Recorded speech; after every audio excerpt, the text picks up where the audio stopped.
Absolutely. And as we speak to our reporters around the country, we are hearing different versions of that voting experience. Let's take you live now to the Western Cape. That's where the Democratic Alliance does look set to retain the majority there. They have received just over 54% of the vote that's been counted so far. We understand 6 of those municipalities are still outstanding, including Cape Town. And tracking those developments for us is Pheladi Sethusa. Pheladi, you were talking to political parties, the members of that two-horse race, as you called it. Who are you speaking to this time round?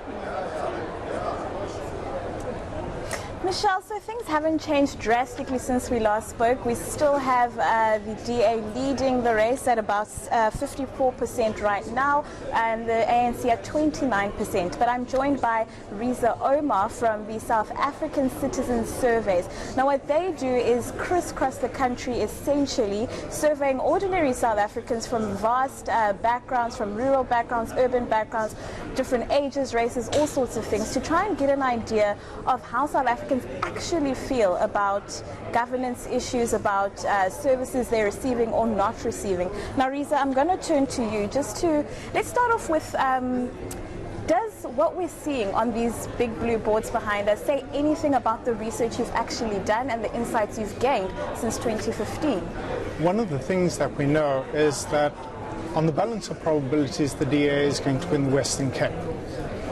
But the Western Cape has been a very interesting situation. So we asked people who were likely to cast their ballots, and we found that 17% of respondents were undecided in the Western Cape. It's the highest level of undecided throughout the entire country, and they represent a swing vote. A swing vote, and are we going to see that swing drastically changing the outcome at all, do you think? It is unlikely that it would drastically change the outcome. However, yesterday it rained. Yes. So one of the things we know about the rain is it suppresses the vote of poorer people, and it is easier for more affluent people to get out to the polls. And the DA supporters are more likely to be affluent. So just the fact that it rained yesterday is likely to assist the DA in gaining a larger absolute majority in the Western Cape. Now, one of the things we talked about off camera rather, is the fact that the DA had a very attack-like campaign, and you said that's something that also will push them ahead. How do you think they've managed to do that, or are the numbers suggesting that they actually have with that kind of campaigning? Well, one of the things that we asked of people who were likely to cast their vote in our blind mock ballot for the DA is, how much do you like the DA? And what we found was 3 in 10 people who were likely to cast their vote for the DA don't like the DA. Yes. But they like the ANC and EFF even less. So when the DA went on the attack, keep the ANC, EFF out, that is likely to resonate with a portion of the electorate. And it made perfect sense for them to go that way. Sure. But now, Riza, for instance, in this province particularly, we had 34 parties contesting. So if they didn't want the ANC, they didn't want the EFF, they had 31 other options. Why were people not likely to choose those options? Parties like the EFF like Good. Well, it is likely that Good will get a fraction of the electorate.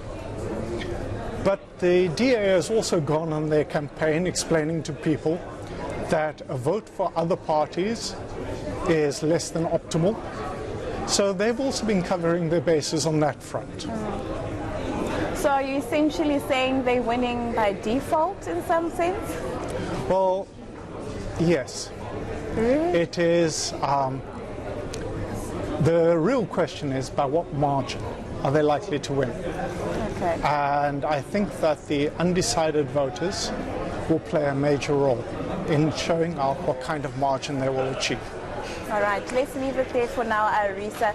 Riza Omar saying that undecided voters are going to play a big role in the final numbers that will come out of the Western Cape, but again predicting that the DA is most likely to win this province once again.